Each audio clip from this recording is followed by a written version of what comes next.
Back to दक्षता academy channel. तो कैसे आप सब?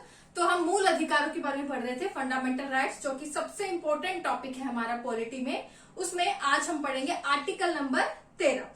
आर्टिकल 13 के बारे में थोड़ा सा अगर हम देखें, इसका ब्रीफ इंट्रोडक्शन देखें, तो आर्टिकल 13 जो है हमारे मूल अधिकारों का संरक्षण करता है, हमारे फंडामेंटल राइट्स की प्रोटेक्शन करता है।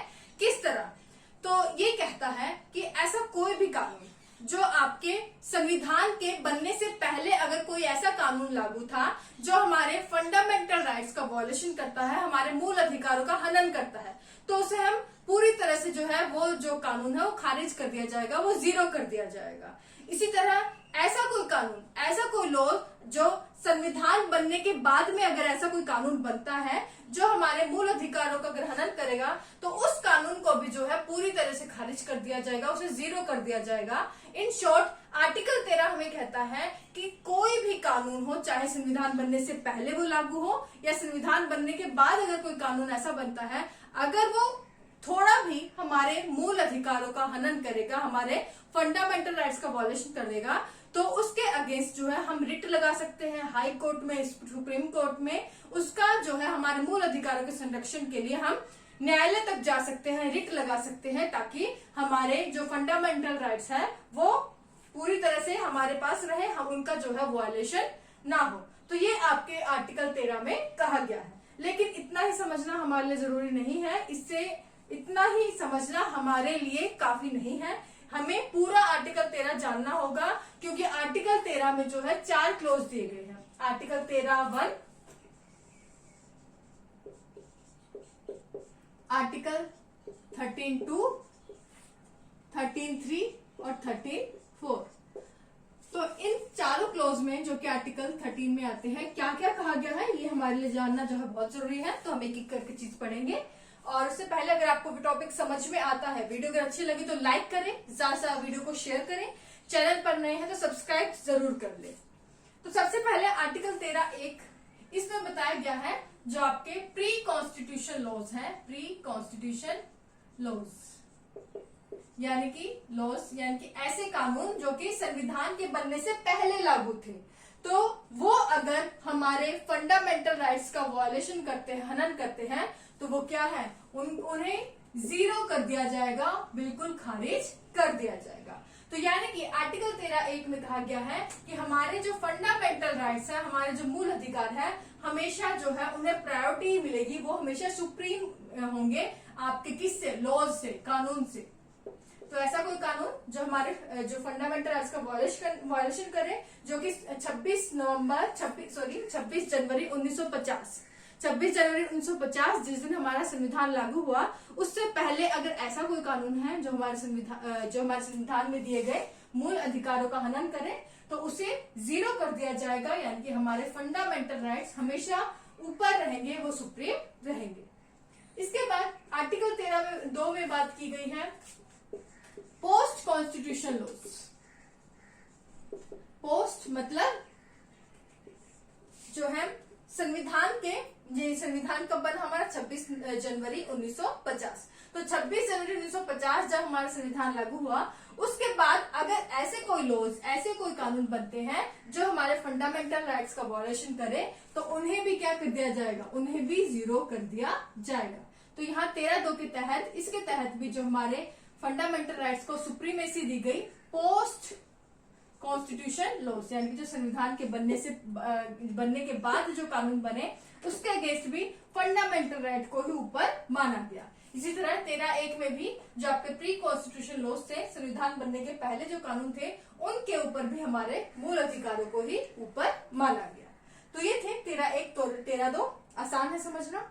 सिर्फ संविधान के बनने से पहले कानून और बनने के बाद कानून की जो बात की गई है कि उन दोनों के ही ऊपर हमारे जो है मूल अधिकारों को रखा जाएगा।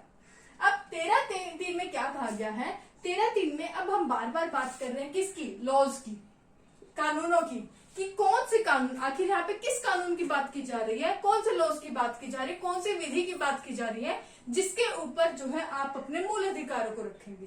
तो यहाँ पर जो आपके लॉज है, कानून है, इसके बारे में बताया गया कि कौन से लॉज की, जिससे संबंधित आपके लॉज बनाए गए हैं, किसके अगेंस्ट जो है आप जो है फंडामेंटल राइट को ऊपर रखेंगे, जिसके अगेंस्ट आप जो है जुडिशियल रिव्यू कर सकते हैं। तो इसमें आपके लॉज आते हैं कौन कौन से, लिख ले।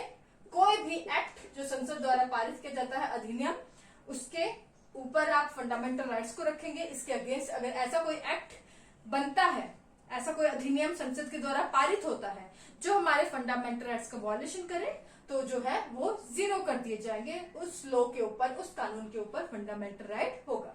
इसी तरह अगर ऐसा कोई ऑर्डिनेंस भी पारित होता है, ऑर्डिनेंस जिसे हिंदी में क्या कहते हैं, अध्यादेश, तो उसके केस भी आप जुडिशियल रिव्यू कर सकते हैं। आप हाई कोर्ट या सुप्रीम कोर्ट जा सकते हैं कि हमारा फंडामेंटल राइट्स का वॉयलेशन हो रहा है। इसी तरह कोई अगर ऐसा रूल है, रूल्स जो है आपके, कोई भी रूल, रेगुलेशन मतलब नियम या नियामक। इसी तरह कोई कोड है जो जिसमें आपके आते हैं इंडियन, शॉर्ट में लिख लें, इंडियन पिनल कोड और क्रिमिनल पिनल कोड। तो ऐसा कोई कोड है जो इंडियन पिनल कोड या क्रिमिनल जो पिनल कोड के अंतर्गत आता है, तो जो हमारे मूल अधिकारों का हनन करे, तो इसके अगेंस्ट भी जो है आप जुडिशियल रिव्यू करा सकते हैं। हाई कोर्ट या सुप्रीम कोर्ट में रिट लगा सकते हैं। ओके, तो ये यहाँ पर कानूनों के बारे में भी एक्सप्लेन कर दिया गया कि अगर इनमें से कोई भी चीज हमारे मूल अधिकारों का विरोध करेगी, उसके अगेंस्ट जाएगी, तो उसके अगेंस्ट भी जो है हम क्या है, फंडामेंटल राइट को हमेशा सुप्रीम ही रखेंगे। अब इसके अगेंस्ट जो है 13(4) जो है जोड़ा गया। संसद ने कहा कि अगर ऐसा हुआ तो कई चीजें, कई बार ऐसा हो जाता है, कंडीशन ऐसी बन जाती है कि उन सिचुएशंस में हमें जो है आपके जो नागरिकों को दिए गए जो मूल अधिकार है, फंडामेंटल राइट्स है, उनका जो है उनको लिमिट करना पड़ता है, निलंबित भी करना पड़ सकता है, उनको कम किया जा सकता है। तो ऐसी कई सिचुएशन देश में आ सकती है। तो 13(4) यहाँ पर जोड़ा गया संसद के द्वारा, संविधान में संशोधन किया गया कि आप हम ऐसे कानून भी बनाएंगे, यानी कि जो संविधान संशोधन करके जो कानून बनाया गया, क्या, जिसे नाम दिया गया संवैधानिक लॉज, यानी कि कॉन्स्टिट्यूशन लॉज, संवैधानिक कानून, जिसे 13(4) में रखा गया, जिसे संसद द्वारा संशोधन करके ऐड किया गया। और संशोधन जो है आपका कब हुआ, ये आपका 24वां संविधान संशोधन था, जो कि आपका 1971 में हुआ। इसमें संसद द्वारा संविधान संशोधन किया गया कि कहा गया कि जो संवैधानिक कानून होंगे, कॉन्स्टिट्यूशन लॉज होंगे, उनके अगेंस्ट जो है आप जुडिशियल रिव्यू नहीं करा सकते। ऐसे कानून जो कि संविधान संशोधन के द्वारा आर्टिकल 13(4) में डाले गए, ऐसे कानूनों के अगेंस्ट जो है आप जुडिशियल रिव्यू नहीं करा सकते। अगर ऐसे का कोई कानून आपके मूल अधिकारों का हनन करते हैं, उसको लिमिट करते हैं, तो आप उसके अगेंस्ट जो है रिट नहीं लगा सकते। आप सुप्रीम कोर्ट या हाई कोर्ट के पास नहीं जा सकते, इनको आपको मानना ही पड़ेगा। और ये संसद द्वारा संशोधन किया गया था 1971 में किया गया था।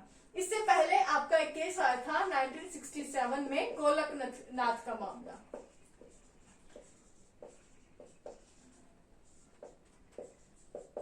तो गोलकनाथ मामला में क्या हुआ था, जो 1967 में आया था, इसमें सुप्रीम कोर्ट ने कहा था कि आप ऐसे कोई कानून नहीं बना सकते, संसद के द्वारा ऐसे कोई कानून नहीं बनाया जा सकते जो किसी भी तरह आपके मूल अधिकारों का हनन करे। उसके बाद 1971 में क्या किया, इसके अगेंस्ट संसद ने संविधान संशोधन ही कर दिया कि नहीं, हम ऐसा कर सकते हैं। ऐसे जो कानून, हम संवैधानिक कानून जो बनाएंगे, जो कॉन्स्टिट्यूशन लॉज बनाएंगे, 13(4) के तहत हम ये डाल देंगे चीज कि संविधान संशोधन करके कि इस लिस्ट में जो भी हम चीजें बनाएंगे, कानून बनाएंगे, उसके अगेंस्ट आप रिट नहीं लगा सकते। अगर उसके तहत आपके मूल अधिकारों को निलंबित किया जाता है, उनको लिमिट किया जाता है, तो उसके अगेंस्ट आप रिट नहीं लगा सकते, आपको वो मानना ही पड़ेगा। तो ये आपका याद रखना है संविधान संशोधन जो कि 24वां हुआ। उसके बाद फिर आपका मामला आया 1973 में, केशवानंद मामला। केशवानंद बनाम केरल राज्य, और ये क्या था, गोलकनाथ बनाम पंजाब राज्य मामला था। और केशवानंद भारतीय मामला, ये कौन सा था, केशवानंद वर्सेस केरला राज्य, है ना। तो इसमें अब क्या कहा, इसमें अब फिर से सुप्रीम कोर्ट आ गया।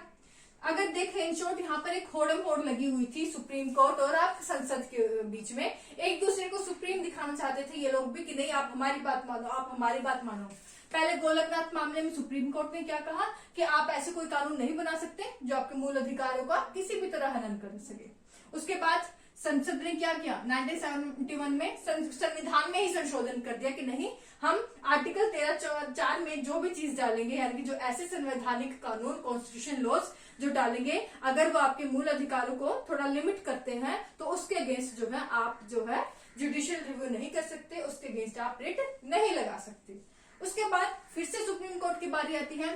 सुप्रीम कोर्ट ने क्या कहा 1973 में केशवानंद मामले में कि ठीक है, आपकी जो बात आपने 1971 में कही है वो ठीक है, संसद जो कानून बनाएगी आर्टिकल 13(4) के तहत कि जो कि अगर आपके मूल अधिकारों का हनन करता है, उन्हें निलंबित करता है या फिर उनको थोड़ा अगर लिमिट कर देता है, तो हम उस चीज को मानते हैं। ठीक है, ऐसा ही होगा अगर ऐसा कोई कानून जो कॉन्स्टिट्यूशन लॉज के अंतर्गत आता है, जो संवैधानिक कानून के अंतर्गत आता है 13(4) के तहत, अगर वो मूल अधिकारों का, किसी के मूल अधिकारों को निलंबित करता है, उनको लिमिट करता है, तो ठीक है, उसका जुडिशियल रिव्यू नहीं होगा, हम ये बात मानते हैं।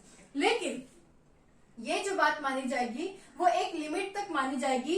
ये बात तब तक मानी जाएगी जब तक ये कानून जो है, ये लॉज जो आप बना रहे हैं, कॉन्स्टिट्यूशन लॉ, संवैधानिक कानून जो इस लिस्ट में आप डाल रहे हैं, तो ये बात तब तक ही मानी जाएगी कि आप जो है हमारे मूल अधिकारों को थोड़ा लिमिट कर सकते हैं, जब तक वो जो कानून है, वो कॉन्स्टिट्यूशन लॉज है, हमारे संविधान में दिए गए जो आपके संविधान का जो मूल ढांचा है, बेसिक स्ट्रक्चर है, उसको अफेक्ट नहीं करते। अगर ऐसा कोई कानून जो आपने 13(4) में डाला है कॉन्स्टिट्यूशन लॉज के अंतर्गत, वो हम उसकी बात आपको मानेंगे, आपके उस कानून को पूरी तरह मानेंगे, आपके जो है सारे देश के नागरिक उस बात को मानेंगे, उस कानून को मानेंगे। लेकिन उस कानून को तभी माना जाएगा अगर वो आपका संविधान के मूल ढांचे को, उस पर जो है कोई इफेक्ट नहीं आएगा, संविधान का जो बेसिक स्ट्रक्चर है उस पर कोई इफेक्ट नहीं पड़ेगा आपके उस कॉन्स्टिट्यूशन लॉज का। अब बात फिर वही आ गई, अब बात आ गई कि आखिर ये मूल ढांचा क्या है, ये बेसिक स्ट्रक्चर क्या है, इसकी कोई डेफिनेशन नहीं है। ये डिसाइड करना कि संविधान का मूल ढांचा है क्या नहीं है, ये किसका अधिकार है, सुप्रीम कोर्ट। सुप्रीम कोर्ट अगर कहेगी हाँ आपने ये कानून बनाया है, कॉन्स्टिट्यूशन लॉज बनाया है जो 13(4) में आता है, ये क्योंकि हमारे संविधान में दिए गए मूल ढांचे पर इफेक्ट डाल रहा है, तो इसे खारिज कर दिया जाएगा। तो इन शॉर्ट देखें तो पलड़े में किसके पलड़े में गेंद आ गई, in the end supreme court में ही के केस पे पलड़े में गेंद आ चुकी है। कहने को चाहे आर्टिकल 13(4) के तहत जो कॉन्स्टिट्यूशन लॉज जो दिए गए हैं, इन कानूनों के तहत आप मूल अधिकारों के संरक्षण के लिए आप रिट नहीं लगा सकते, जुडिशियल रिव्यू नहीं करा सकते। लेकिन अगर सुप्रीम कोर्ट ने कह दिया कि आपका ये बनाया हुआ कानून हमारे जो संविधान के में दिए गए मूल ढांचे पर इफेक्ट डाल रहा है, तो वो जो है ऑटोमेटिकली खारिज कर दिया जाएगा। तो ये थे केस जो है आपको केशवानंद मामला, गोलकनाथ मामला और संविधान संशोधन जो कि 1971 में हुआ, जो कि आर्टिकल 13(4) के तहत जो है बाद में ऐड हुए हैं संविधान में संशोधन करके। ओके, तो ये था आपका पूरा आर्टिकल 13 फंडामेंटल राइट्स, जो इन शॉर्ट आपको कहता है कि कोई भी अगर आप कानून बनाते हैं जो कि संविधान बनने से पहले था या संविधान बनने के बाद अब भी अगर कोई भी कानून बनता है, तो उसके संरक्षण के लिए आप जो है रिट लगा सकते हैं हाई कोर्ट या सुप्रीम कोर्ट में। तो ये था पूरा आपका टॉपिक। वीडियो अगर आपको समझ आई है, लाइक कर दें, शेयर करें, ज्यादा से ज्यादा अपने व्हाट्सएप ग्रुप पे शेयर करें, और चैनल पर नए हैं तो सब्सक्राइब कर लें ताकि वीडियो की नोटिफिकेशन आपको मिलती रहे। Thank you so much.